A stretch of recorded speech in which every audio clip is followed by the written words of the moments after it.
Erin Lee, brave mom from Colorado, fierce warrior, parental rights advocate. Welcome to the show. Hey, friend. Thanks for having me.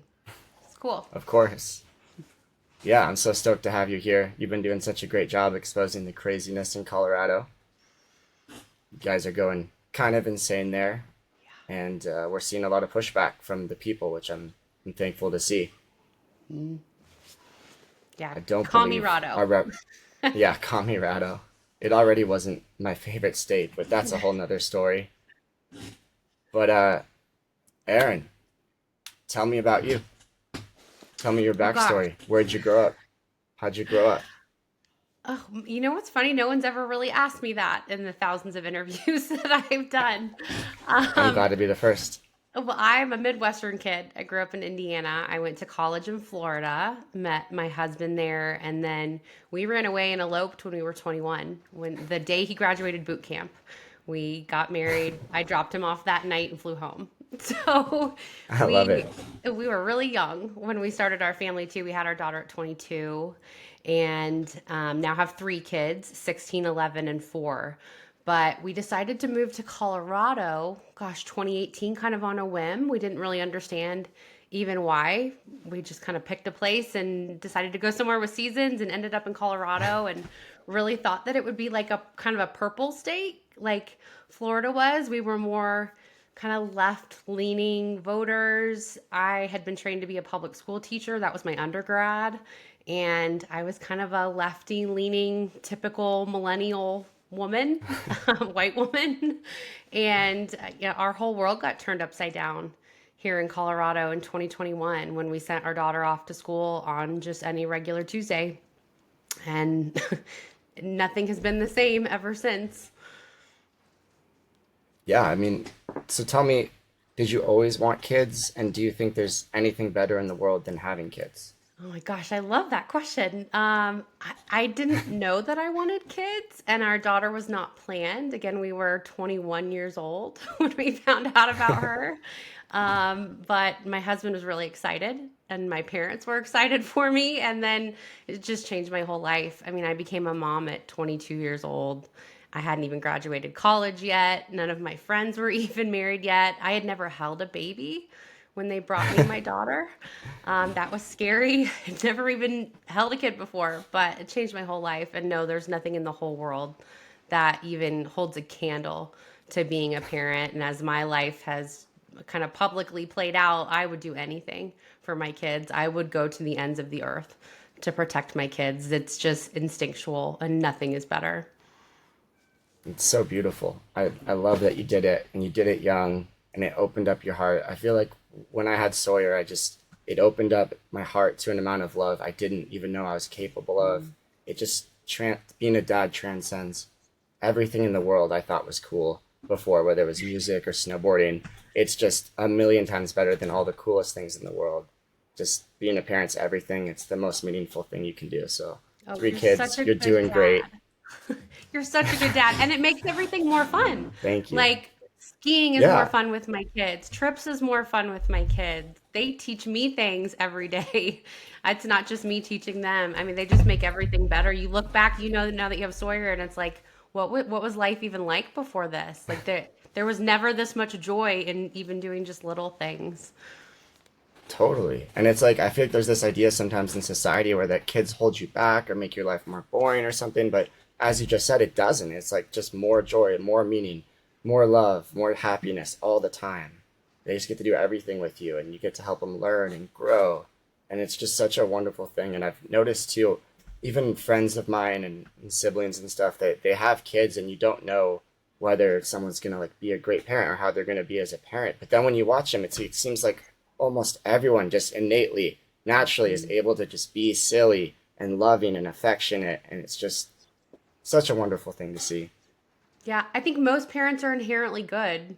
We hear that you and I in our world hear the argument a lot that, like, oh, what about the bad parents? And we have to keep secrets from parents because parents are assumed guilty until proven innocent. And it's like, no, most parents are instinctually inherently good towards their children. There are few exceptions. I totally agree. Okay, so Colorado, On a Tuesday, I think you said, everything got turned upside down. Tell us what happened. May 4th, 2021, changed our life. We sent our daughter off. She was invited to stay after school for an art club by her art teacher at the end of the day and texted us about 20 minutes before school got out. And so we gave our permission for her to go to art club. When she got there, it was Gender and Sexuality Awareness Club, GSA, and her teacher had brought in this outside organization called Splash, that their whole organization is talking to kids about gender and sex, but they also run a wing called Skittles for kids 2 to 11.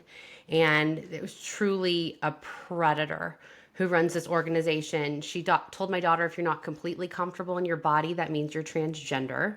And what 12-year-old girl, especially a shy kid in a new state, in a new town at the height of COVID, artsy, quiet kid who had not made any friends, of course she's not comfortable in her body. And so she identified with that label, and they gave her all kinds of swag to go along with it. They told her, if you don't know who you're sexually attracted to, that means you're queer. Gave her all the swag to go along with that. They taught her about concepts like polyamory, which I had to Google, multiple partners at once. Suicide, how her new labels make her more likely to kill herself. How to see a therapist, an affirming therapist without my knowledge or consent. How to pursue puberty blockers without my knowledge or consent, how to get a gender affirming care letter in her school without me knowing. And they heavily emphasized your parents aren't safe. You don't have to tell them about this meeting. If they don't accept you for your identity, they don't love you, but we're here for you. And we're just really lucky our daughter broke the rule and came home and told us what had happened. But it was to tell us how excited she was that she was trans. So they really, in a short period of time, proceeded by planting a bunch of seeds in the public school since she was little. They convinced her that she had been born in the wrong body and she was actually a boy named Toby. And, we were bullied into going along with it, and we didn't. And it was the hardest year of our life getting her out of what I believe is a cult. It's an absolute cult-like mentality that change who you are and don't tell your parents about it. And we're just one of the lucky ones that after a year we got her out of the nightmare. And I'm happy to share how we did that and what the journey looked like, because there's so many parents Yeah. going through it. Well, I have a few questions just to make sure it's clear to everyone listening. First one being, of course, that was all just day one. Is that correct? Correct.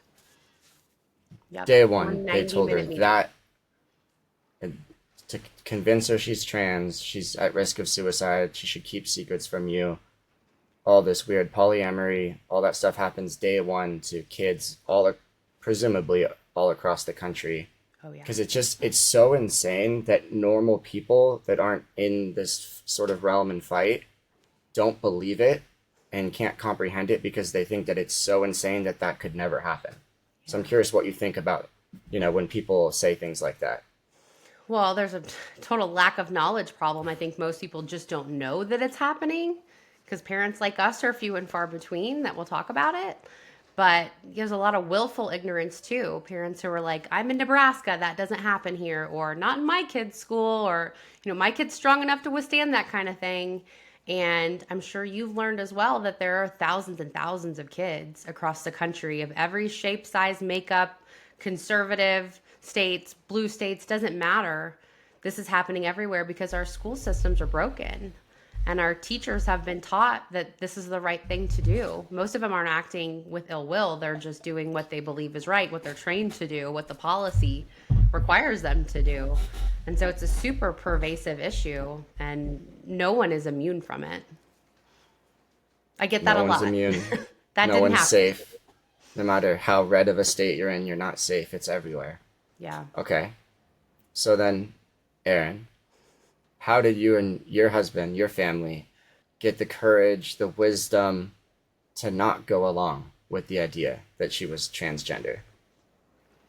I initially had the instinct not to, but my training as a teacher and my liberal mentality and my friend group who was like, yeah, you have a trans son, that's awesome, encouraged me to go along with it. So even though instinctually it was wrong, I didn't know what to do at first. And so I didn't immediately reject it. My husband did.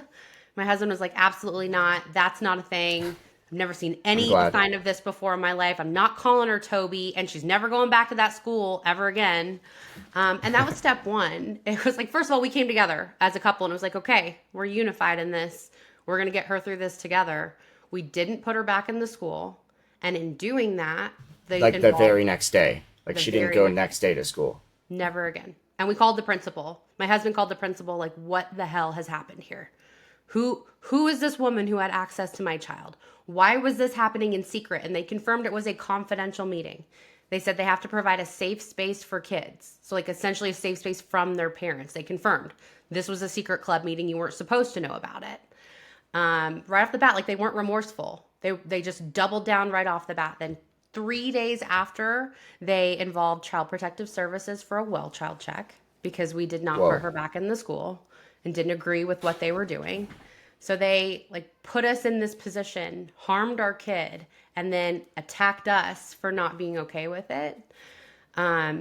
But we got her into a nice little private Christian school. But like I said, it took about 10 months. So at first we didn't know what to say. I didn't know what to say to her. My husband definitely didn't know what to say to her. And they were really, really close. So they went like 2 weeks without saying a word to each other because he was so afraid of what he could say that could make it worse or that would hurt her or like push her into it. He just didn't know what to say. So we took her to a therapist. And we found out the hard way in Colorado, they're legally required to affirm gender confused kids. So therapy made her worse. We got to the point where after multiple therapists, she left us a suicide note because that just made it so much worse. Her pediatrician made us leave the room for her assessment. And when we came back, she'd already been written a prescription for Zoloft. And we were bullied. Like, do you want her to kill herself? Would you rather have a living son or a dead daughter? You should probably go along with this. She's going to kill herself if you don't. And so we filled the prescription, but we did not affirm. So here we are, like 6 months in, we're still not going along with it. And then about 10 months in, my husband found an old laptop from the school we removed her from, where she was having communications online with an old classmate online and talking about how my parents don't understand me. They don't love me. My name is Toby.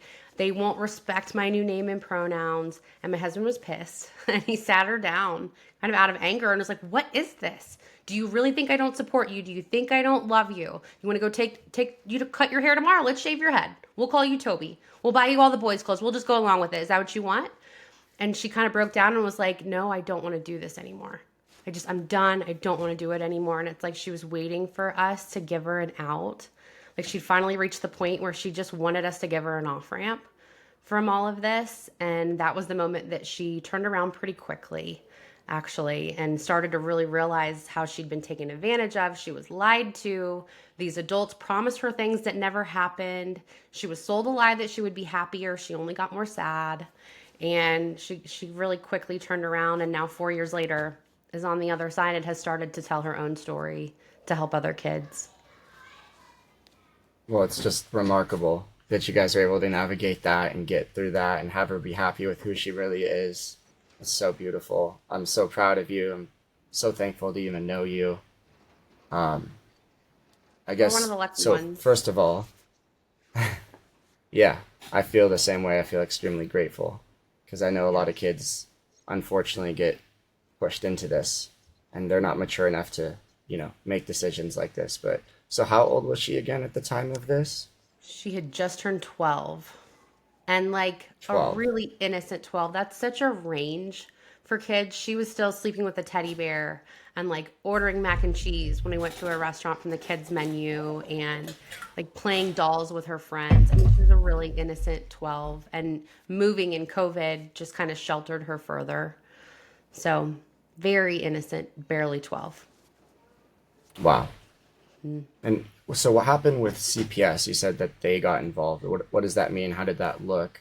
How did you have to navigate that? Did they try to take her from you? What happened there? We are again one of the very lucky ones. So the principal came to our home as the mandated reporter. So we found emails of them talking about involving CPS, doing this well child check. And at the time it happened, I didn't understand what was happening. So we thought, oh, we're in a new town. It's a small town. The principal cares. He's coming over to make sure we're okay. He's insistent that it be in our home because that's just how they do it in the small town. And I didn't understand all the questions he was asking. Like I thought they were out of concern, and I now understand that was a well child check.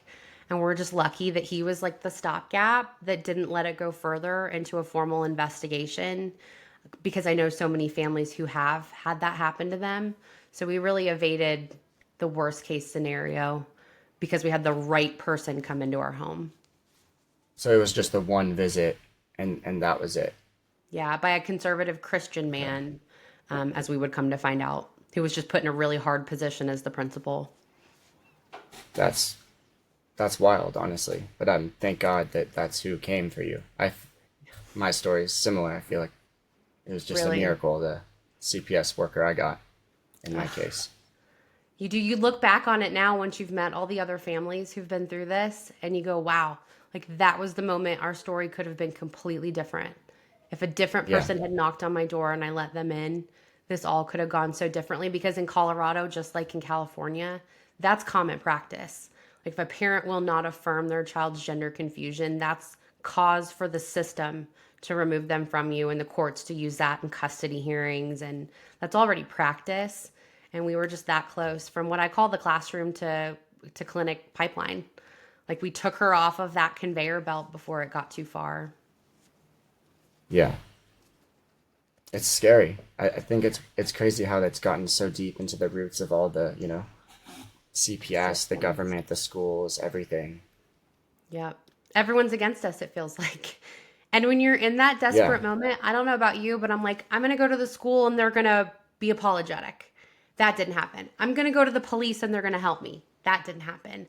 I'm going to go to the press and like, surely someone is going to report on this because this is insane. No one would take the story. I'm going to go tell parents and they're going to go, oh, that's bad. I better watch out for my kids. But then I became the villain in my little city. I'm the bad guy because I spoke up about this splash organization grooming my kid, and how dare I speak out against the school district. It's like everywhere I turned, I thought people would help me, and every system was stacked against me. Well, I think you're a hero for speaking up about it.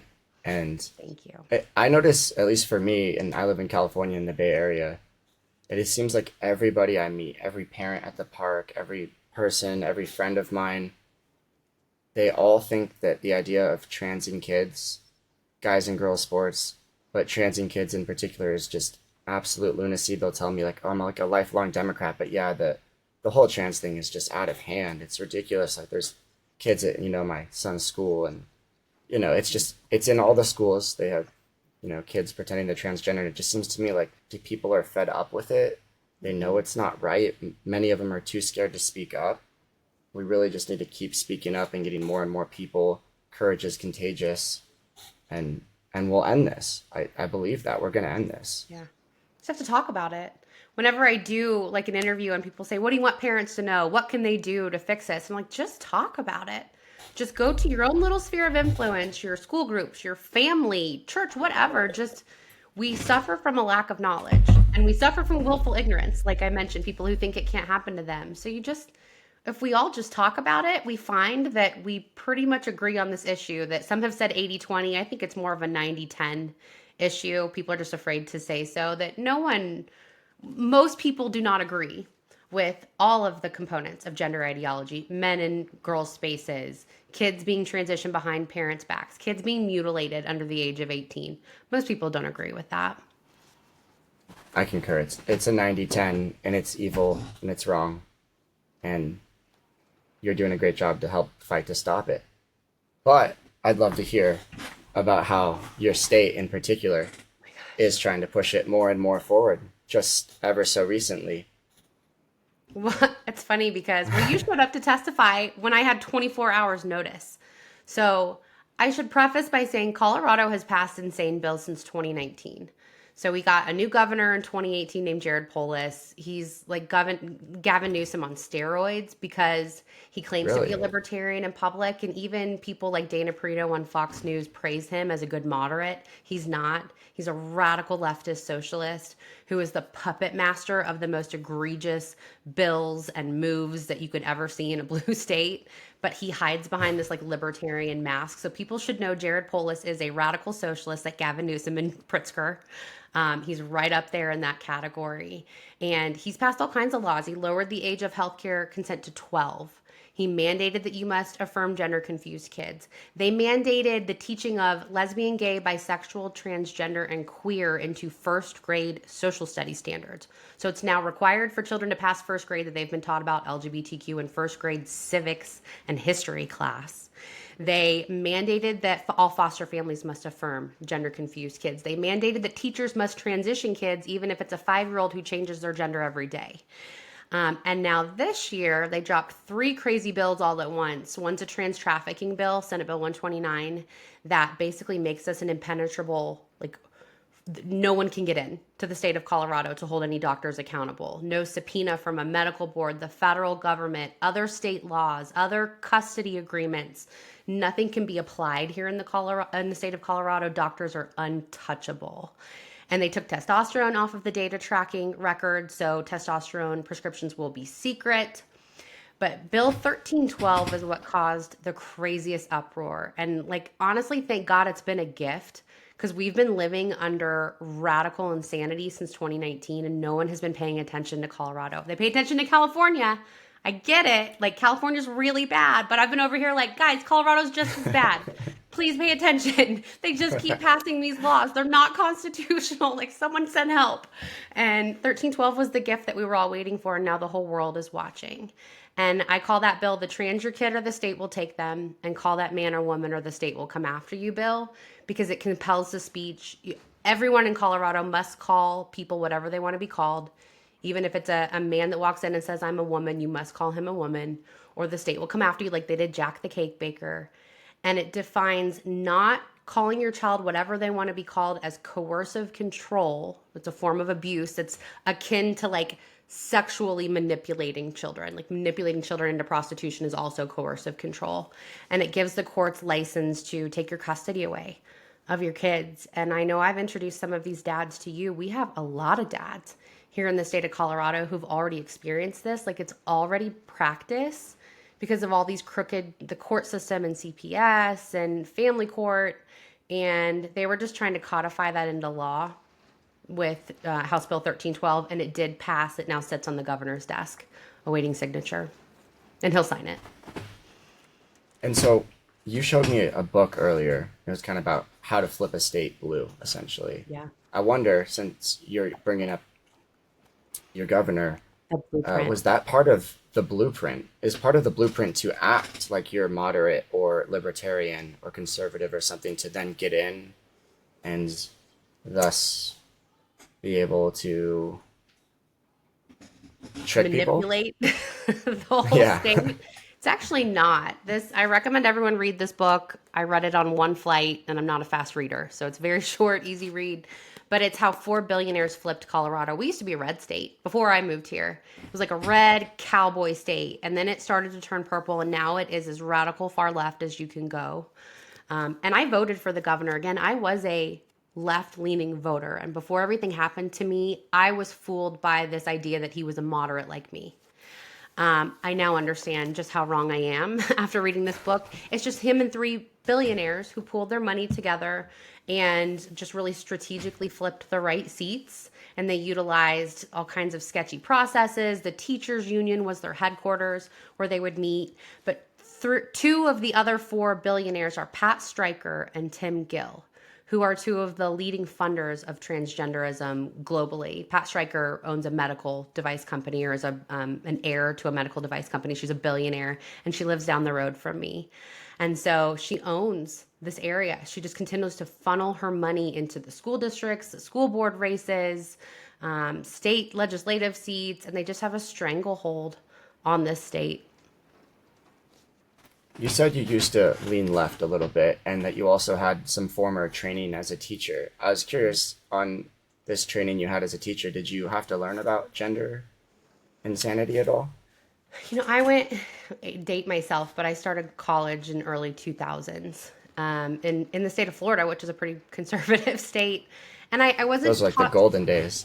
Yeah, I wasn't taught specifically about that, but it was very just liberal leaning. I had to take like liberal arts classes to graduate. We very much now understand that they were pushing socialism concepts on me, like government's in charge, be distrustful of parents, we know better as teachers. That was definitely a theme of my training and my internship when I was in the classroom, kind of that assume all parents are guilty until proven innocent. The teacher knows best, the state knows best for the kids. Public education is the only way. That was a big theme of my training, is like charter schools are evil. We don't do private schools. Public education is the way, and here's why. And I understand now it was a very Marxist training that I was receiving, and it did shape the way I approached things until they messed with my kid, and then everything changed from my perspective. Yeah. Well, you did a heroic job saving your daughter. It's incredible. And no matter how crazy and radical, some of these Colorado legislators and people act, truth and goodness is going to win in the end. I truly believe that. And we're taking ground, Harrison. I cannot tell you Yeah. enough out here.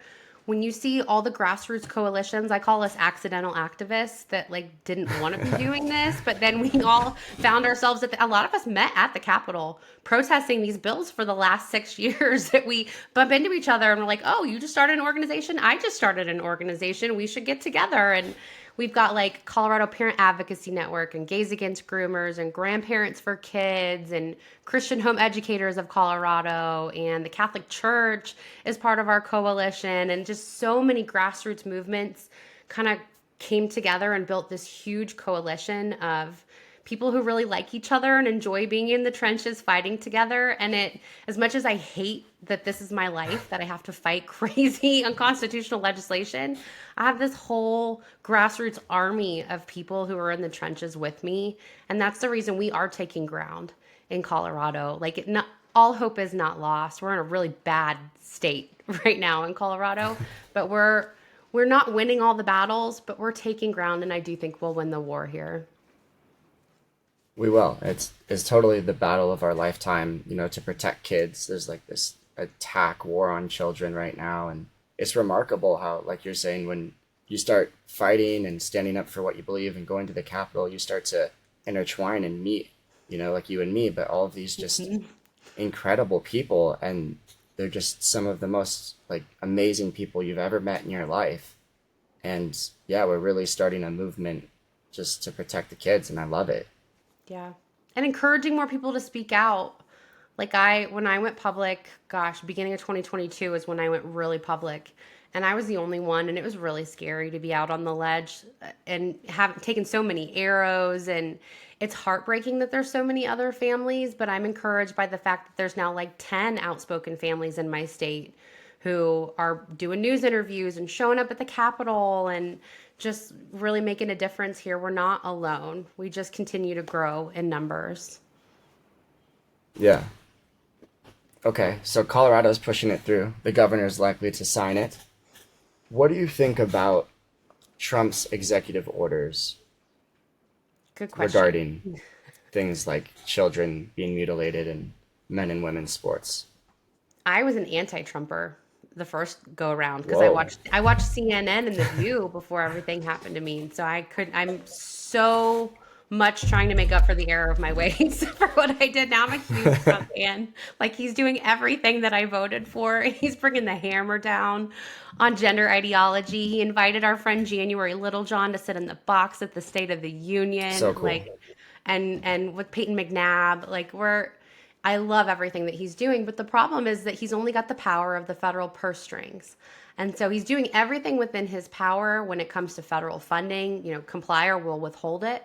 But states like mine, and I assume California is the same, Colorado basically put up their middle finger and said, no, we're not going to comply.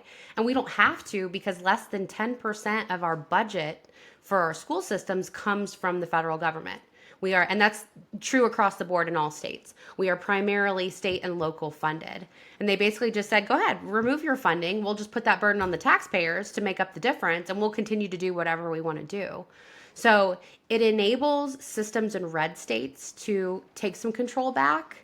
They're not, being restricted by the federal government's not mandating insanity on them anymore. So the red states and the red politicians can be like, okay, good, we can take some ground back. But in the blue states, they're doubling and tripling down.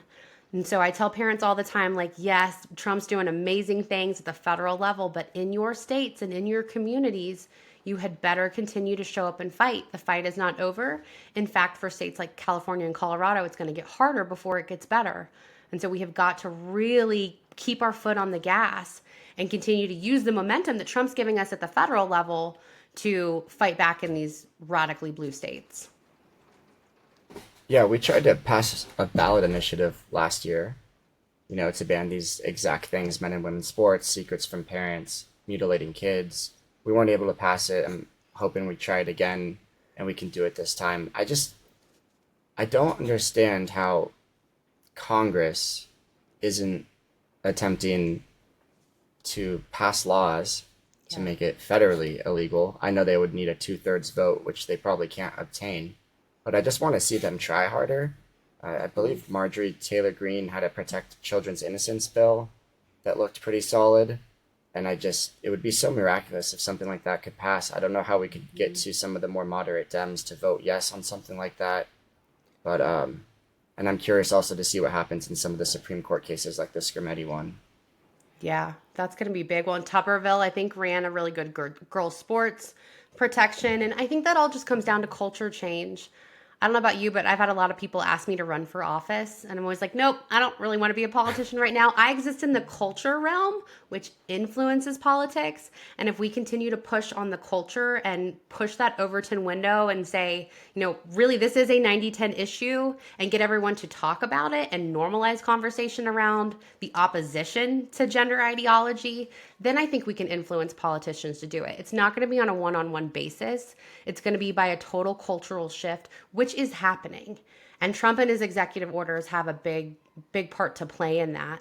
But we've not pushed the pendulum back enough, apparently, for these legislators to vote. I'm like you, I'm disappointed. I wish they would do more. It's insane that these aren't passing. But I love that you brought up ballot initiatives. That's my specialty. So we did the same thing here in Colorado, and we're going to do it again. Well, what's your plan? What's the initiative? What are you trying to change? So I started, along with some other wonderful people, not just me, co-founded Protect Kids Colorado, much like Protect Kids California that our friend Erin Friday kind of spearheaded the ballot effort there. And I admittedly stole some of her ideas. And what I'm doing here, she's the original Erin. I'm the bootleg Erin. I did meet her first, so she was the first Erin I met in the political landscape, but that's She's okay. a wiser, harder working Erin for sure. Like I will always give her that. But she really has been helpful in helping us establish what we're doing. But at Protect Kids, we're running 3 ballot measures this year. We've already filed all 3. We're going through the title board process next week. 1 to keep males out of girls' sports. 1 to ban gender surgeries for minors. Unfortunately, due to polling, Colorado is not ready for puberty blockers to be included. That may not have passed if we included that. We will do that next time. And then making it life in prison, no chance of parole if you buy or sell a child for sex. So we're battling sex trafficking, child mutilation, and men invading women's spaces. And we just have to get 125,000 signatures per issue. Then it will go on the 2026 ballot. And all of our polling indicates that it will pass with flying colors by the people of Colorado. Wow. They are so fed up with what's happening, and they're fed up that we can't fight in the legislature. They just pass these bad laws. We had 700 people show up to protest this bill 1312. 700 people, that's more than double, had ever signed up for a bill in Colorado before. We made history, and they still passed it through with flying colors. So we the people are like, nope, we're taking our power back. We're going to put it on the ballot and let the voters decide, and we will topple the dominoes, in my opinion. When the will of the people speaks that loudly, the dominoes will start to fall. And my hope is that other states will follow suit and take our blueprint of what we've done and implement it in other blue states.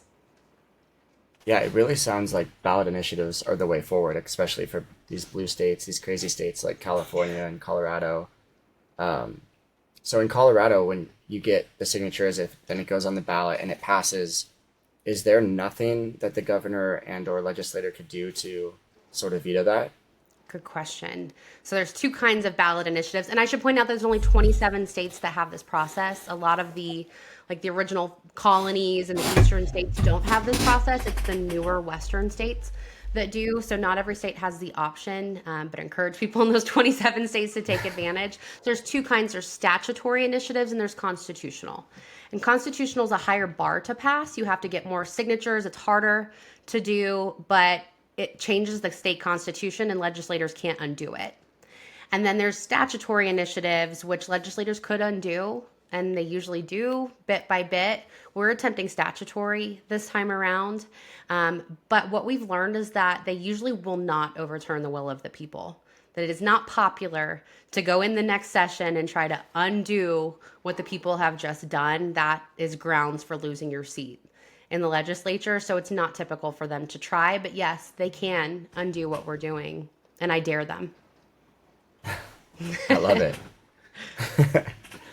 What do you think it is that motivates these super radical pro gender mutilating kids, guys in women's sports, people? Like, why do you think they're true believers? Do you think some of them are placating to looking a certain way? What do you think it is that's deep inside them to push such crazy ideas when they see 700 people sign up against it and then still tell us that we're, something along the lines of Nazis, I believe, if I recall correctly, because we didn't want our kids to be harmed or, girls to have to lose their scholarships to men. Yeah. I mean, the people who are experiencing gender confusion who deserve deep empathy and compassion because it's a mental illness. That's what it is. At the root of this is mental illness. There are people who are suffering from gender dysphoria, body dysmorphia, much like anorexia or other conditions where you're not satisfied with your body. It's a mental illness, and that's at the core of what gender ideology is. But it's turned into this, like I said, it's a cult-like mentality. There's a lot of people who have a savior complex. The predator who got a hold of my daughter, the teacher, a lot of these well-meaning teachers have this savior complex where they think they know better than families and it's their job to protect these kids. I think there's a lot of just blind allegiance to party, to liberalism. As I said, the colleges and the schools are just turning out kids who have this mentality that this is the kind, compassionate way to approach the world. That if someone says they're a man, I have to affirm that, otherwise it's unkind. And a lot of that, I'm a believer, a lot of that stems to people's lack of moral compass. Like my compass is the Bible. I know what's right and true. So I'm not going to try to guess what the kind thing to do is. I know what the kind thing to do is. And that's tell the truth. That's not affirm someone in their mental illness and lie to them that they can change their sex. They can't. But many people operate without that biblical moral compass. And so they think, well, I'm being kind, I'm being compassionate, I'm doing the right thing because that's what the world told me to do. To put it biblically, for me, that's what it stems down to is just they think they're doing the right thing, but they're misguided. That was a really good explanation of that. And I think that it is loving to tell the truth, even when it's hard. Why do you think it is that, you said mental illness, there's no other mental illness, be it, let's say, anorexia, where the numbers of kids or people doing it have skyrocketed in the way that this transgender thing has taken a hold of our society right now. I'm curious what you think about, why it is that this is the big new sort of trendy, in my opinion, thing that's happening. I've seen numbers that are just like out of this world. I talked to someone who told me that they were a teacher and they said that like half the class in California in elementary school kids were transgender in some way, non-binary, whatever weird things. Mm-hmm. And I was just like, wow, that's something else. Yes. Social contagion perpetuated by Marxism is just the best way that I can. This is actually another great book from my bookshelf. Yeah. This was the very first book I read when everything happened with my daughter. I was just trying to seek to understand what was happening. And it gives such a good explanation of the adolescent girl craze, the way that this ideology has gone after girls going through puberty, like it's uncomfortable, it sucks.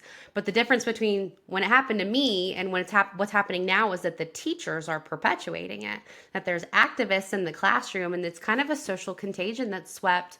There's accounts of like Tourette's suddenly sweeping kids, or ticks that suddenly sweep kids, and it's a very similar thing. It's a social contagion, but it's being perpetuated by all the systems that we talked about: the government, the schools, the counselors, the medical community, even ones who know it's wrong are perpetuating it. So it's just this lie that has become an epidemic of social contagion that's mostly swept adolescent girls, but also older teenage boys. I find that there's really two categories: the 11 to 15-year-old girl, and then the 16 to 20-year-old boys. And that's so much harder for parents once they've turned 18 and then they get caught up in it. And a lot of times it's related to pornography. Usually for the boys, they fall into porn, and it just leads them down this path of autogynephilia, really is what it is. But I mean, the best way to sum it up simply is social contagion perpetuated by Marxists who are taking advantage of it. Social contagion perpetuated by Marxism. Okay. In a nutshell. I mean, it's a Yeah. complicated issue, but it should be more apparent to people. What upside down clown world am I living in where this happened and no one was on my side? Like, oh, your kid's trans? That's great. Your Right. kid's suddenly trans. Wait a minute. How did we get to a place where that's just normal and everyone goes along with it? It's kind of insane, but I do think that we're starting to turn a corner here. We have the momentum now, the high ground. We're taking, back the battlefield. It's like I just feel this gigantic sense of momentum everywhere I go, everyone I talk to. It's like we need to end this trans insanity. We need to protect the kids. There's just like this, yeah, overwhelming sense of we're winning this. Yeah, I'm hopeful. I'm so hopeful. When this bill passed, 2 weeks ago now, I had some of the grassroots leader, like Moms for Liberty, reaching out, like, I'm so discouraged. I'm so sad. How do you pick yourself up from this? I'm like, I'm not discouraged. We knew it was going to get signed. We can't expect that after 6 years of them just doing whatever they want and passing whatever radical legislation they want, that we're suddenly going to show up and protest and they're just going to go, oh, no, you guys were right. Thanks for showing up. We're not going to pass it now. Like, of course they were going to pass it. But that's not a reason to be hopeless. We should be so hopeful at the number of people speaking up and the percentages of polls from liberal outlets like New York Times saying, nope, most Americans do not agree with this. So there's just so much to be hopeful about. That's not to say take your foot off the gas, because those of us down here in the trenches have a lot of work left to do. It's just that all is not lost. We should not be hopeless about the momentum. Yeah, hope's a powerful thing. I'm wondering, what do you think should happen to, if anything, let's say that this becomes banned federally or in our states, be it ballot initiative, federally, however it goes down. Do you think that any parents or CPS workers or doctors need to be held accountable in any way, be that, financially or criminally or anything like that? I certainly do. And unfortunately, that comes down to lawsuits. And, like I experienced that with my family, that we filed a federal lawsuit against the school district. And we learned that I take kind of a four-prong approach. Expose is number one. Get the kids out of the schools. Stop exposing your kids to these situations. Flip your school boards, flip your legislators, change the people who are making these decisions. But the strongest one is lawfare. I've been called litigious, which is so crazy. Never in my life did I think I'd have to sue someone. You don't set out in life to have to do that. But I think a lot will be decided in the courts. Like that law that requires therapists to affirm here in Colorado. Actually, that's my amicus brief that I wrote in the petition for cert.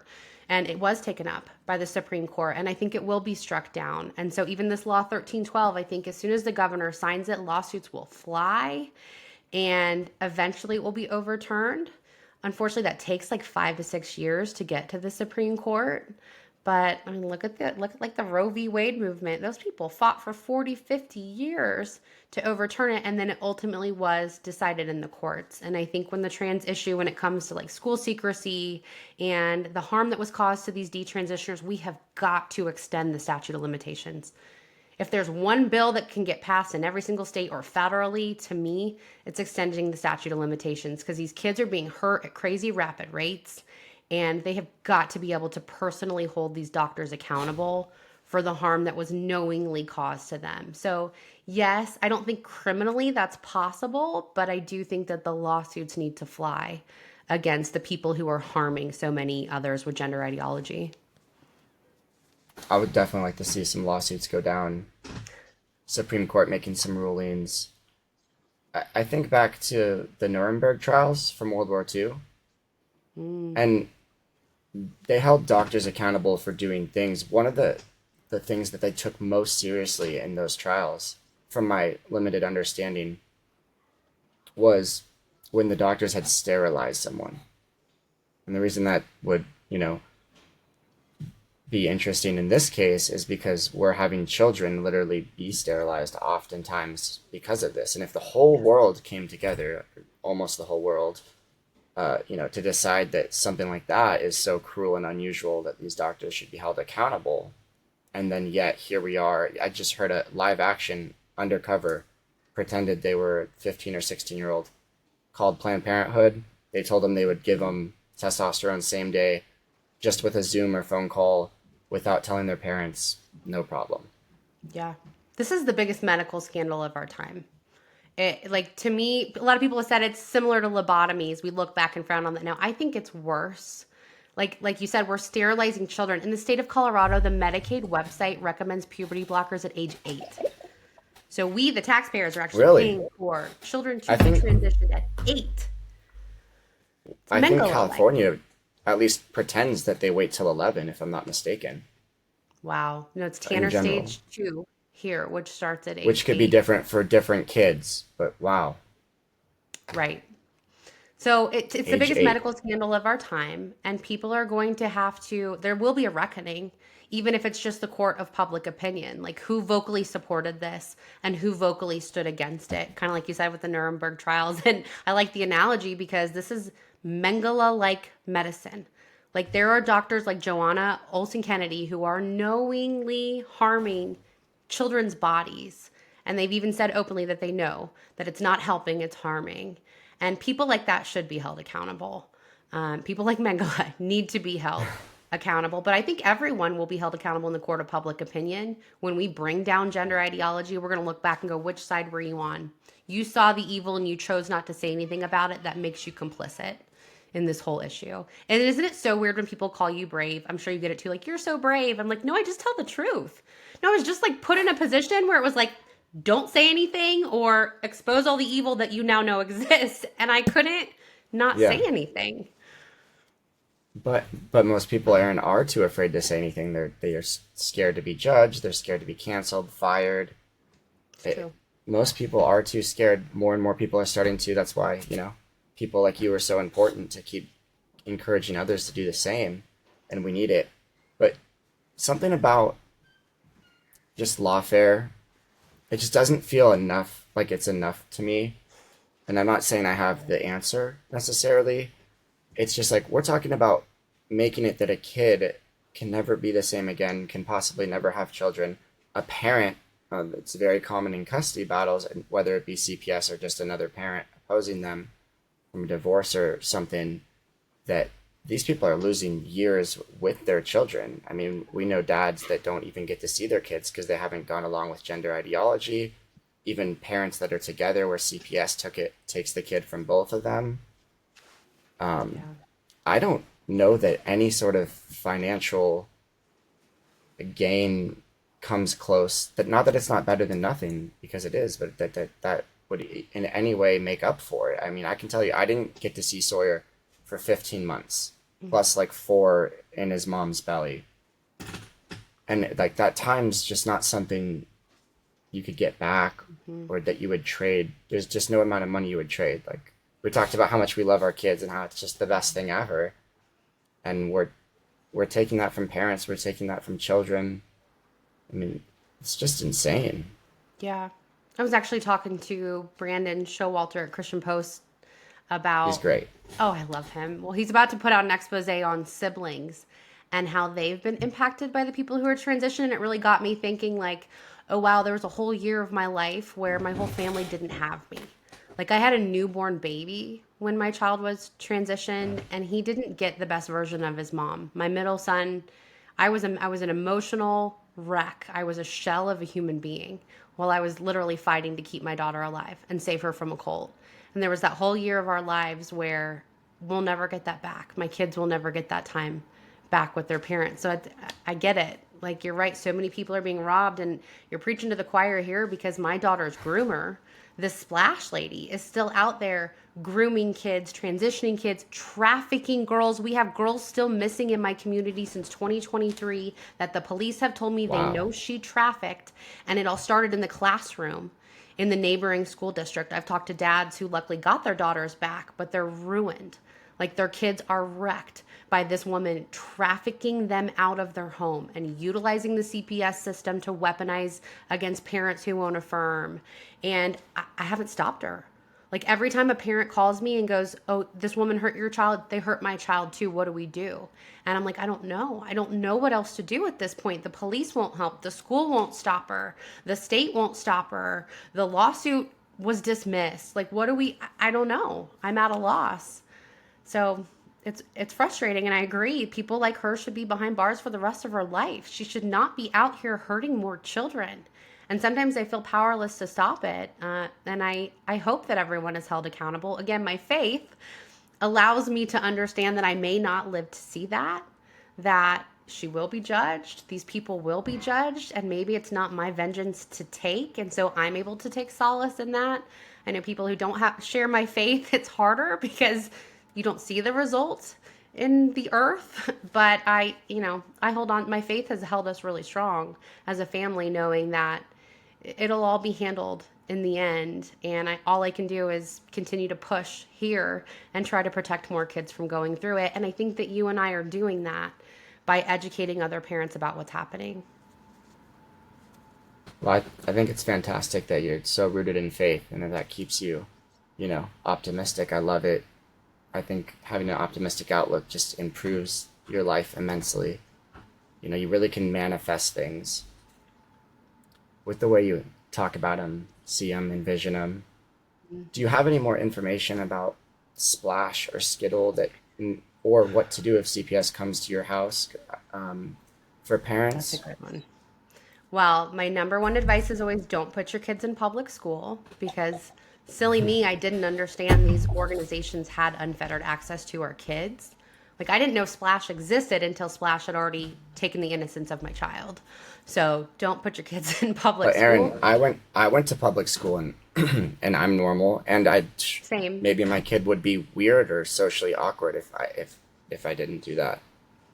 Oh, I don't think they're safe. No, no. I get that a lot, but I think homeschooling is your best option. I'm actually a homeschool, a classical core knowledge charter, and a private Christian parent. I have three kids in three different schools because one size does not fit all. And I understand like special needs parents, they make my daughter's cat. I don't like cats, but my daughter's therapy cat.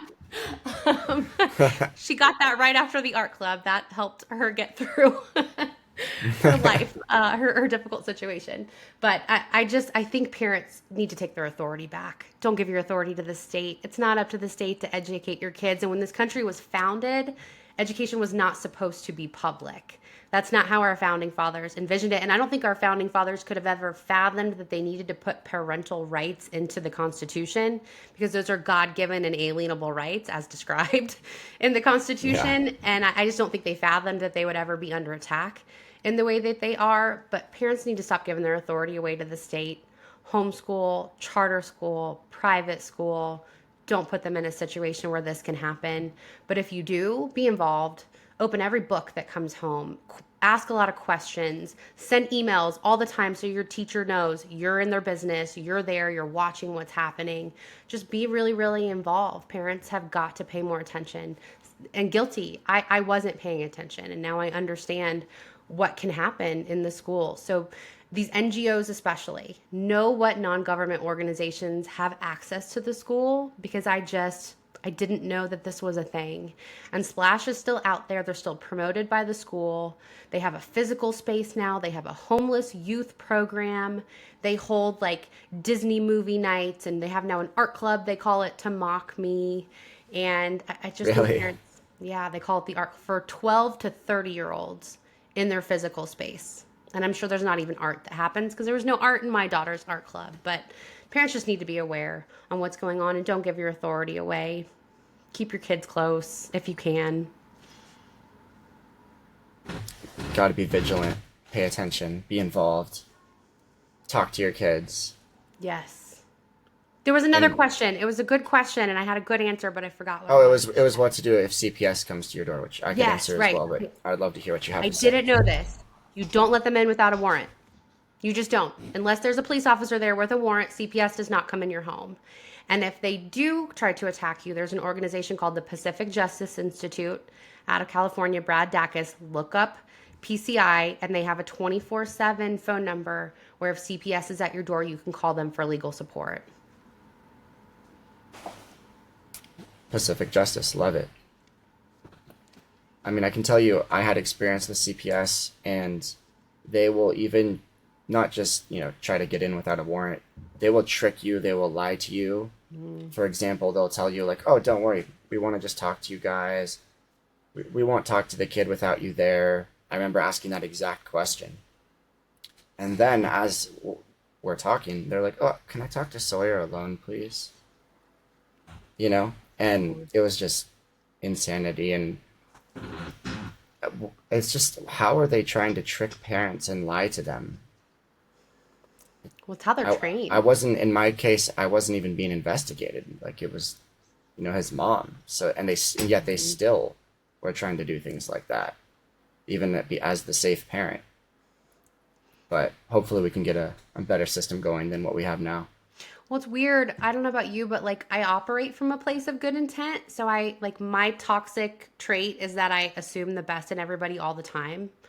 And through this process of having every system weaponized against me and learning that people didn't have my back, you have to approach the world with healthy skepticism when it comes to your kids. Like we teach our kids safe adults don't ask you to keep secrets and stranger danger and don't just trust anyone who tells you something, and we need to follow that same advice. I'm guilty of it. I like approached everyone like, "Oh, you're going to help me. You're going to help me. Everyone has my back." And I now understand as I a have your parent. back. I know you do. Yeah. Just Even our saying. pediatrician. Like, be skeptical, have healthy skepticism, and teach your kids to have healthy skepticism too. And teach them that they have the authority to get themselves out of a situation that doesn't feel right. Like, trust your instinct, but teach your kids to trust their instinct too. It's really important. I wanted to ask you about that too. The doctor thing, the pediatrician. When they ask to speak to your kid alone, and I know that they do this in California for a fact as well, do you have to let them, or can you just simply say, no, thank you, I'd like to be there? You're not allowed to talk to them without me present.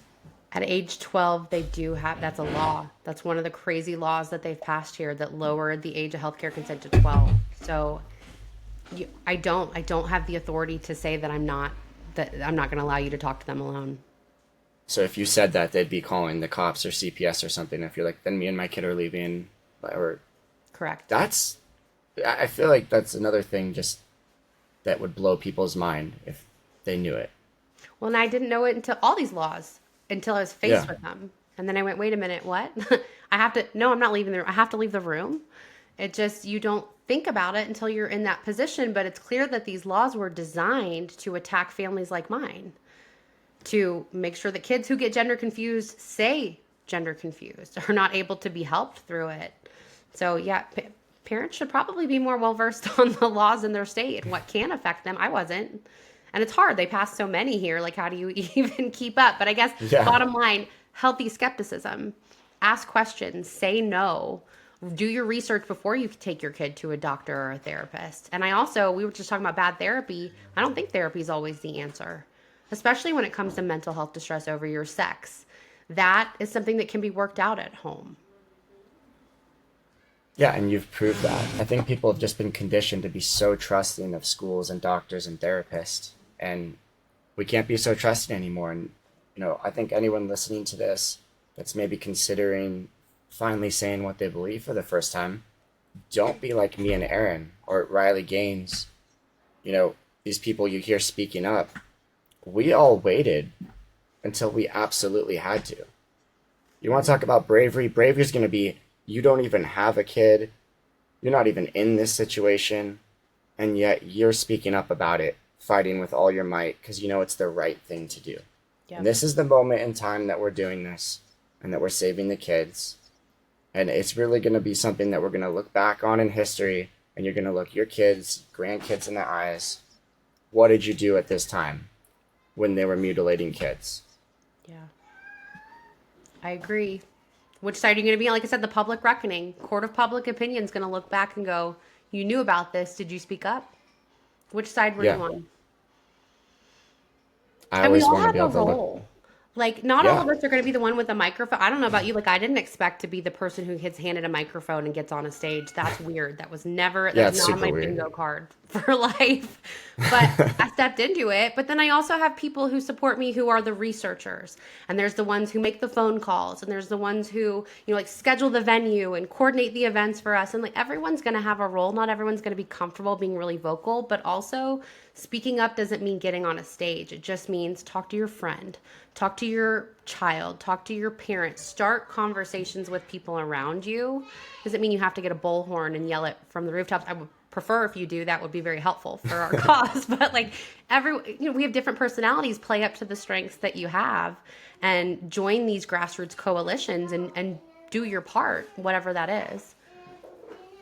Right. You mentioned Brandon earlier, and I remember being at that gender summit for Heritage in DC. And I remember he gave this little speech, and that guy just so genuinely cares for kids and meant what he said. I remember I can get chills up my spine now, Right. even thinking about it. I just remember it impacted me so much. Like, wow, that is a good man. And I just wanted to say that because it was just really remarkable to me. Yeah, he's a true example. He reminds me a lot of my friend Alex Newman. I don't know if you know him. He's a journalist. He runs the Liberty Sentinel. He's in the film that I made about my story, Art Club. He's just a good, godly man who cares about kids and saw behind the curtain and went, I can't be quiet about this anymore. So there's a lot of true heroes who have no skin in the game, but who couldn't look away and just made a decision to do the right thing, really vocally. I love it. Okay, Erin, I'd like you to close us out and say whatever you want to finish this off. Any advice, wisdom, encouragement, hope, information, love, or otherwise. Oh man, you've let me share so much. I've given all my advice already. No, I always, at every speech that I've ever given, I always end with 4 pieces of advice for parents because I had a newborn and a 6-year-old when my story happened. And I've had so many parents be like, I want to prepare my kids for this, but like what, I don't want to talk about gender and sex with my 5-year-old, but I need to prepare them for what's happening. And so 4 things. 1, safe adults don't tell you to keep secrets. These are things to tell your kids early and often. Number 2, no one should ask you to label yourself. Number 3, if something doesn't feel right, it probably isn't. Trust your instinct and know you have the authority to remove yourself. And 4, there's only male and female. For believers like me, I like to say God doesn't make mistakes. He made us perfectly. If you're not a believer, that's okay. It's XX and XY, and you can't change it. And so it's important to teach your kids there's no wrong way to be a boy or a girl. Yes, I love it. Jen says the best. So that's it. Just you need to prepare your kids, inoculate them. And in terms of changing the culture, talk about it. Just talk about it and join with other like-minded people in your community who are doing something. Thank you so much, Erin. You're a wonderful mama bear, warrior leader in this movement. I appreciate you, your friendship, and all that you do so much. Thanks for having me. And good timing. My 4-year-old just busted in. So great timing. I hear him. It sounds fun. Okay, thank you for listening, everyone. Be brave.